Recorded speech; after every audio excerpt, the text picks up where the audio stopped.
لا إله إلا الله محمد رسول الله. There's only one. Bismillah, alhamdulillah, assalamu alaikum, peace be unto you. I'm Eddie, your host, and you're watching The Dean Show. We're here on CAN TV 36, Wednesdays at midnight.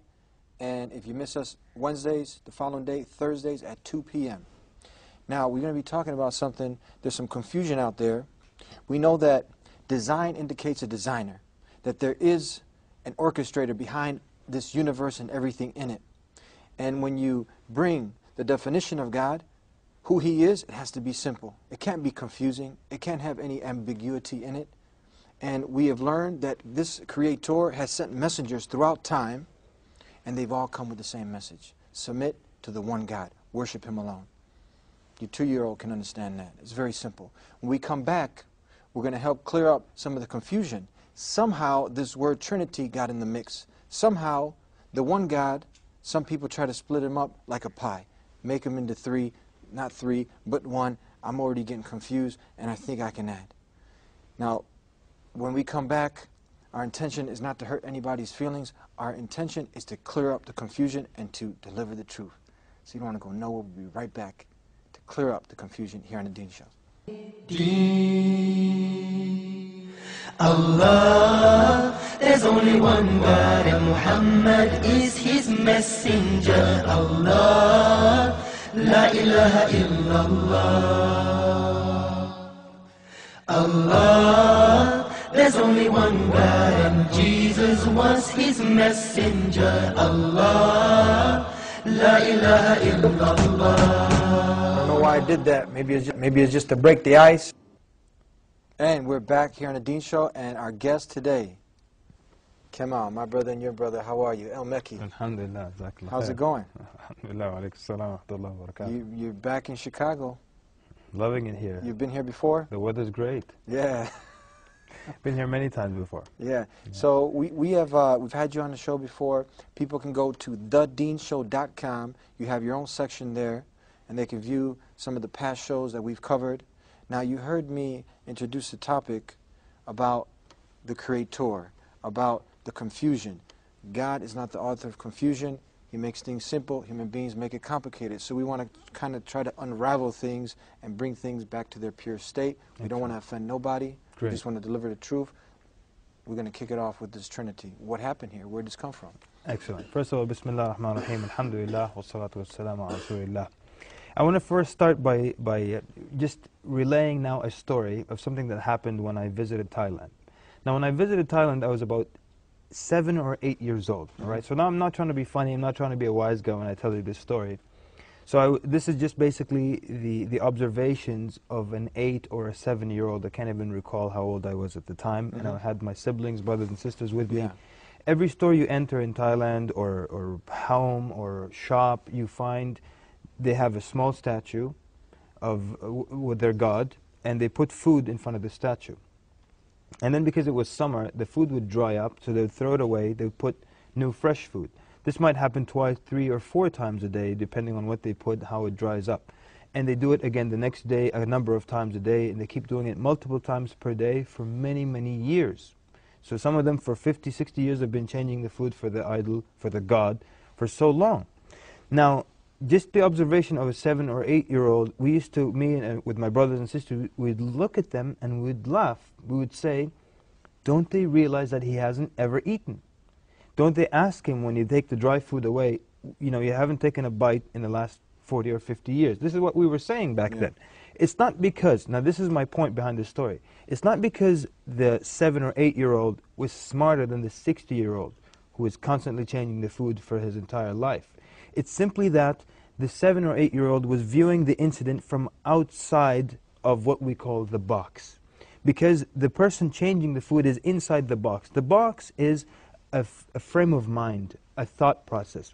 You believe certain things about it, and because you look at it from within the box, you don't see what's wrong with it, you see? Now, let me take the viewers to something that they might have looked at from outside of a box. On the Discovery Channel, there's a clip where there's this man taking care of a temple where it has thousands and thousands of rats in India. And basically he believes obviously that these are reincarnated souls and so on and so forth. So he feeds them and he sits on the floor, and you've probably seen the clip. These rats are all over his head, his shoulder, and then just thousands of rats. Now, because he is inside the box, he sees himself taking care of the souls of his reincarnated, I don't know what you call them, brothers, sisters, what have you. But because we view it on the Discovery Channel outside of the box, to be honest, and I'm not trying to be funny, we just see a guy with a bunch of rats on his head. Let's be honest. Yeah. Because we're viewing the incident from outside of the box. Outside the box. There was one of the companions of the Prophet Muhammad sallallahu alaihi wasallam, may Allah send his peace and blessings and extol upon him. His name was Amr ibn al-Jamuh, and he had an idol, and the first thing he would wake up in the morning, he would go to this god made of wood, and he would pray to it. His sons became Muslims, and they wanted him to see that this is just a wooden statue. So the first day, they woke up early and they threw it in the trash. So he was really upset, and he swore, if I found who did this to the idol, I'll hurt them and do this and that to them. So he brought it, washed it, oiled it, and put it in its place again. The second morning they woke up before him, they threw it in the trash again.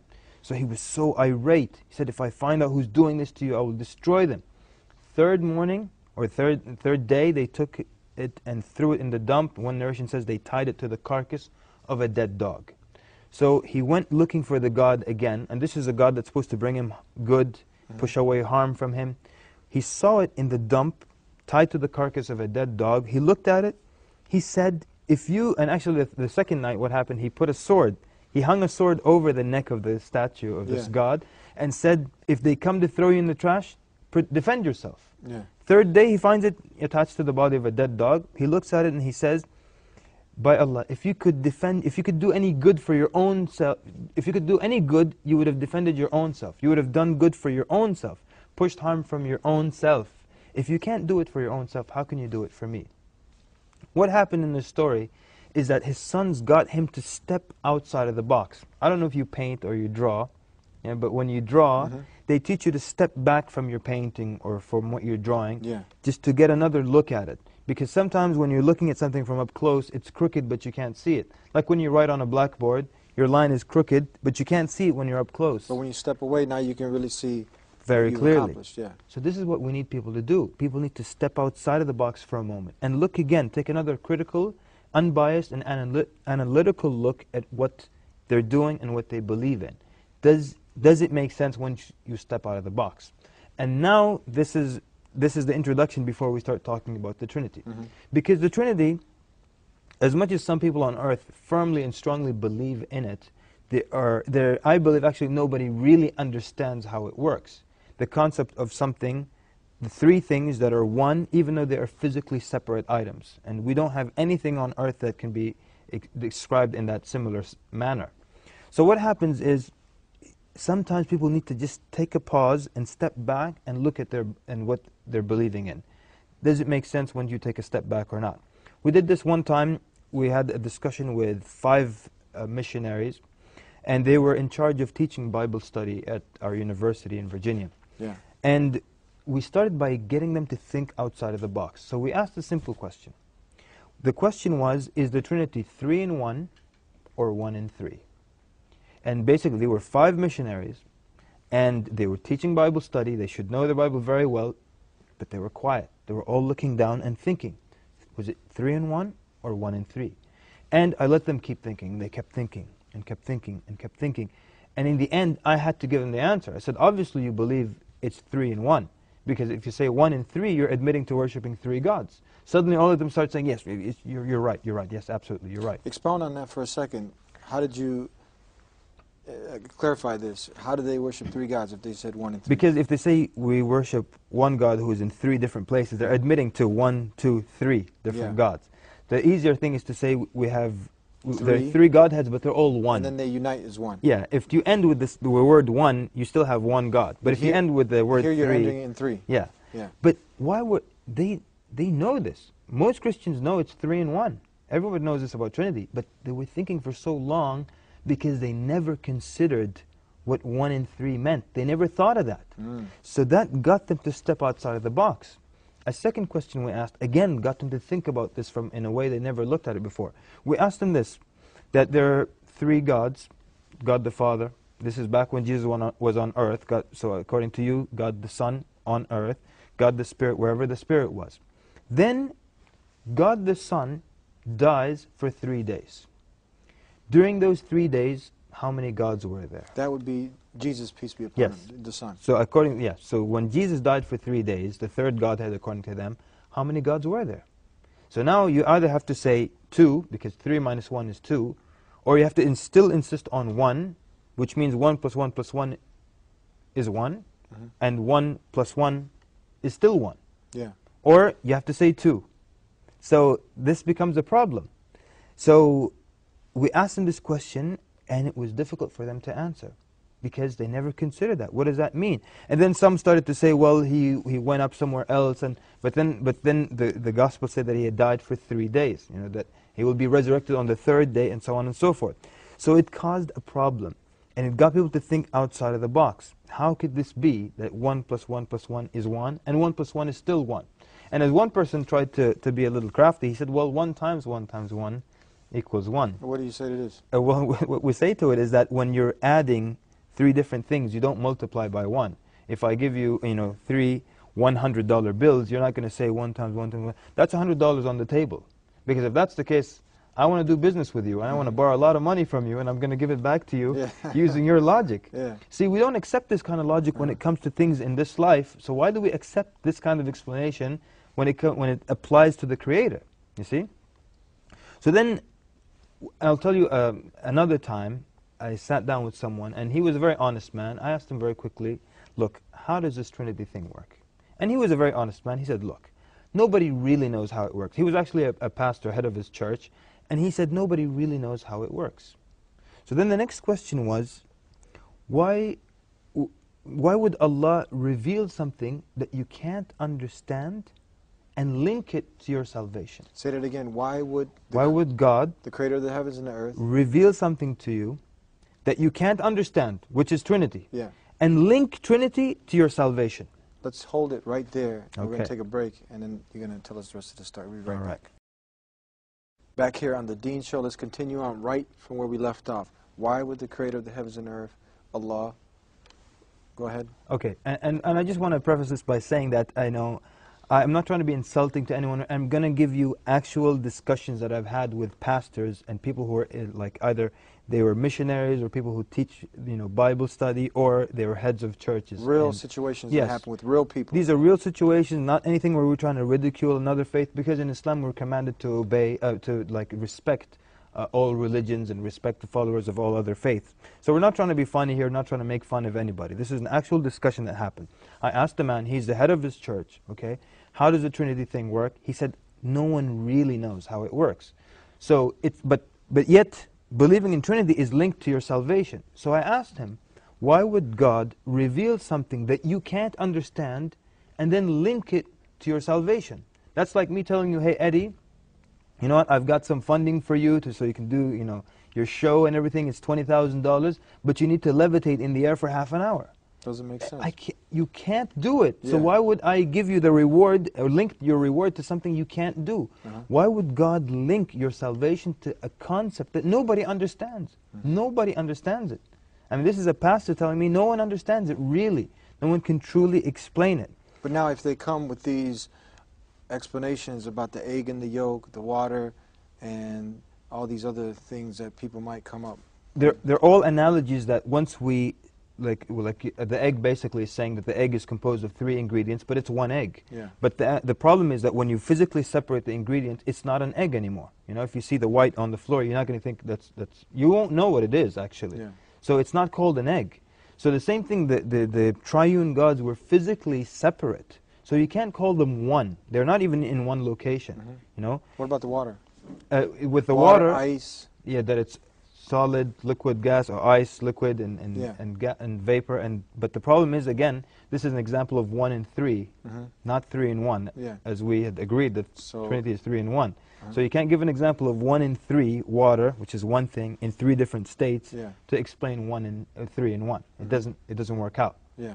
So you might ask, well, there are many things we don't know about God. I mean, we don't know everything about God, so why can't we not know about the Trinity? No, because Trinity is linked to your salvation. take an example now in Islam. In Islam, you'll find the things that are essential to you going to paradise are very easy to understand, right? For example, one of the things that I find like quite complicated in Islam is Islamic finance. Okay, I don't know if you ever looked into it. Quite of very tricky, very complicated, very intricate. Imagine to get to paradise in Islam, you have to understand Islamic finance. That would be a nightmare. Yeah. Paradise would be empty. But to get to paradise, you have to understand a very easy, simple concept, like you said in the introduction. A 2-year-old can understand it. There is one God. That's it. That's it. Hey, do we need night classes for that? That's it. No. There's one God. That's the end of the story. We don't need to explain anything. Any other number you need to explain. How they're 2, how they're 3, how they're 7. You need an explanation. But one God, you don't need an explanation for that. So it can't be that, well, we don't understand many things about God, therefore Trinity is one of those things. No, Trinity is linked to your salvation. It has to be easy to comprehend.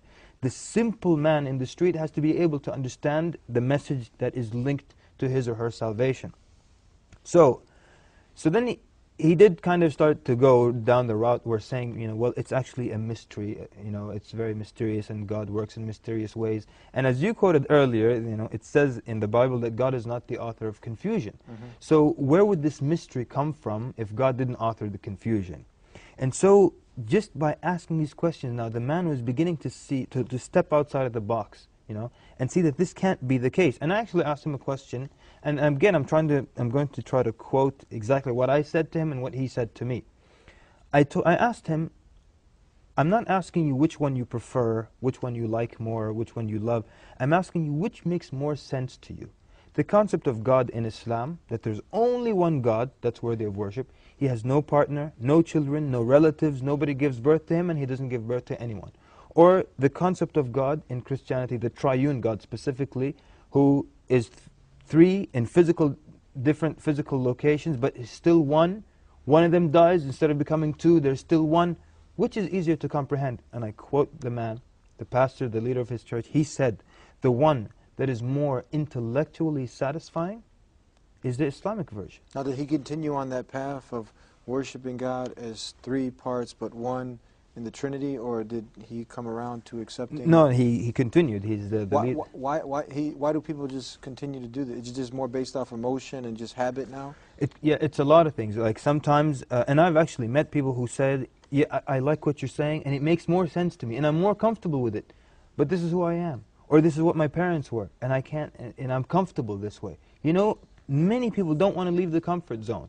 Many times people know that it's better for them to stop doing something, and they continue. Let's take the easiest example, smokers. Yeah. They know they should stop, but they keep going. Yeah. So it applies, and it can be... This is a really good example. I had actually a situation where the gentleman, before I can finish the sentence, he basically finished it for me, that he knows that it kills so many people. He knows, he actually said that he went to the class and he saw the lungs at their worst point, where it's black. And even the professor who was teaching the class went outside with him to have a smoke. Wow, after all that. After all that. So sometimes there are many different things that pull on the individual to not make the change, even if they feel this is the right change, you know?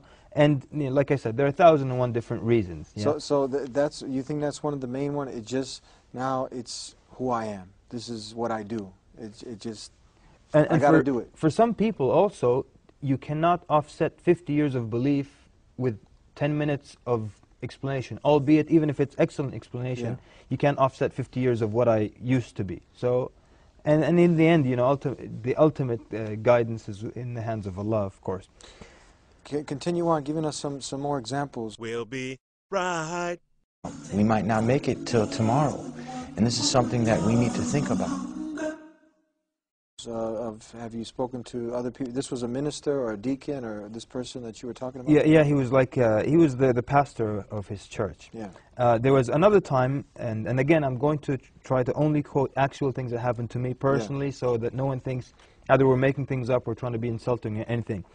One time, and this discussion happened over the radio, it was live on this show, and I called into the show, and a minister called into the show. And basically, my argument was that, you know, Jesus actually was not divine, was not a God. He never said he was, all right? He never said he was. And this is what we tell people. Look, Go buy the Red Letter Bible. You're familiar with that? Yes. It's a regular Bible, but everything spoken by Jesus is in red ink. Okay, go buy it. It's not very expensive. Just go buy the Red Letter Bible. Come home.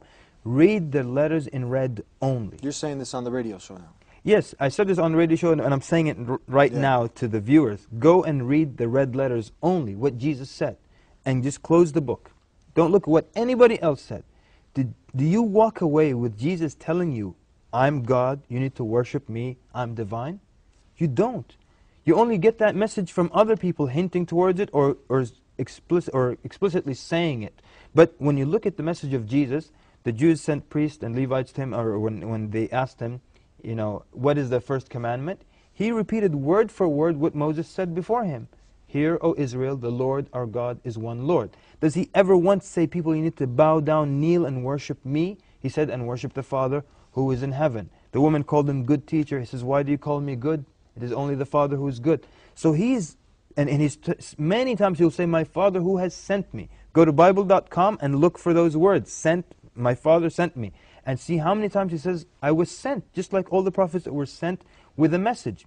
He gave many lectures, speeches, he preached the Sermon of the Mount, many of these famous speeches, and he taught in people's homes, along the roadsides. How come not once does he clearly say, listen people, clearly and explicitly, I am God, you need to worship me, I'm the third Godhead. What do we have today, Eddie? We have hints to the triune God. We have things that say, well, this is an indication that Jesus was God. But look, that's not acceptable. Let's be realistic now. What about the word Trinity? Is it in the Bible? No, the word Trinity is not in the Bible. But I'm willing to let that argument slide, okay? They might say, well, the word Trinity is not in the Bible, but there are hints to the Trinity. Look, a hint is not acceptable.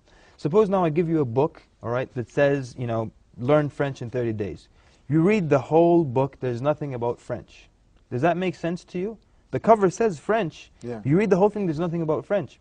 If Jesus was the Son of God, sent to die for people's sins, and he should be worshipped, he would have made that message very, very clear.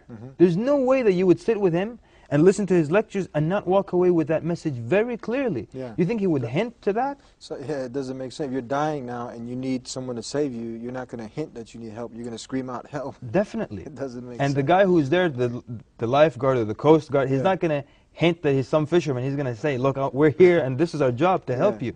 So he wouldn't hint. With all these sermons, he's just hinting to Trinity. That's not acceptable. And this is salvation. This is our the most life, important the message. most important thing. The most important message can't be a hint. Can't be vague. It can't be vague and it can't be a mystery. And so that's what we were saying, that it cannot be that you look throughout the whole Bible, not once, and underline the words clearly and explicitly, does Jesus say, look, I need to be worshipped, I'm the third Godhead. So what do we have? Hints towards something of the divinity of Jesus. But like I said, hints are not acceptable. So you have things like, I am the Word, or I and the Father are one, or in the beginning, or there are three that bear record in heaven, like this is in the beginning of the Gospel of John, which the footnote tells you was added in the 16th century. So this is a lot of times people use, well, there are three that bear record in heaven. But this was added. You look at the footnotes, it's not a secret. It was added later on. I mean, quite recently, actually. So it can't be that the most important message is never clearly spoken about. It's just impossible. There's not a textbook on earth that says on the cover, this is what I'm about, and you read the whole thing, you can't find it clearly. It has to be clear. Now, how do you we won't go into specifics because we don't have that much time, but for the people who will come adamantly and passionately and full of emotion and zeal, and they'll quote half a dozen verses, and they'll try to justify the Trinity. It's so interesting, really, that as much, whatever is quoted, you can quote something similar, a similar like passage or description about someone besides Jesus. But here they won't take it literally. For example, John 3:16, right? The God, or Jesus being God's only begotten Son, very popular verse. So the word begotten here is what sets him apart from anyone else, because the believers are children of God, right? According to the Gospel of John. But here, the begotten Son is what makes him separate and apart from everyone else. But we have in Psalms chapter 2, verse 6, God speaks directly to David, and he says, you are my son. This day I have begotten thee. Now people don't take this literal. We have the word begotten here, spoken directly from God to David, and yet people don't see him as one of the sons of God. They don't take it literally here, Yeah. but here they do. But that's not fair, and that's not how it works. This is a really good example. I mean, what do you say to this now? What is the excuse that someone will give you why they take it literally for Jesus, peace be upon him, but here they don't? Because what they do is they try to attach it to other things that were said by Jesus. Going back to the story of the minister that called in on the show, he said, Jesus clearly said, I am God. Because Jesus said, I am the Word. And so everyone was quiet. So then he had to explain how this means I'm God. He says when you go to Genesis, so now this is 900 pages earlier in the Old Testament. So you got to somehow link it. So you got to go all the way back to the Old Testament, to Genesis, the first book. Then it says, in the beginning was the Word, and the Word was with God. And Jesus now said, I am the Word. That means that's him. He was with God. So I asked him a question, said, listen. And again, I'm telling you exactly what I told the man. I said, I'm going to take the Bible right now and go out into the street and talk to people who are Christian. Okay? And maybe they're not very knowledgeable about the Bible or well-versed, but I'm going to open it to that page and show everyone in the street, look, Jesus said, I am the Word. What do you get from that? What do you think the average person in the street will understand from I am the Word? Oh, that means Jesus was the third Godhead and he needs to be worshipped. You can't get all that information from this until you make the 900-page jump to the beginning and force it into that link. Force it. Force it. And that's why when you tell them David was a begotten son of God, they don't link it, but they force any other link because the mindset is to believe, the frame of mind is that Jesus was the begotten son of God. So even if there's something hinting to anything, they will look at it that way. For example, where it says, I and the Father are one. Now, what does that mean? One in purpose or one literally? Obviously it's not literal because the Father's in the heavens and he was on earth. So what does it mean? Or when he says, there's no way to the Father except through me. You know, as a Muslim, that makes perfect sense to you. Yeah. Jesus said the only way to the Father is through me. It makes perfect sense. If God sent a prophet to earth to guide you, are you going to bypass him and find your way to God? No. And bypass that prophet? It's got to be through him. Yeah. He was sent to guide you. That's all it means.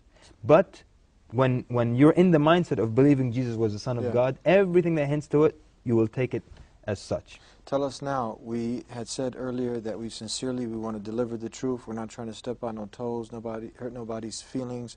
Now that somebody is being sincere, open-minded, humble-hearted, and they say, you know what, this man makes sense. He looks at his wife, the wife looks at the husband and say, hey, this is making sense. What do they do now? Deliver. But you know what? Where do they go from here? Talk to us, deliver the true concept of God and some advice to him. Excellent. First of all, I do want to say that the message of one God is extremely consistent throughout the Bible, Old and New Testament included.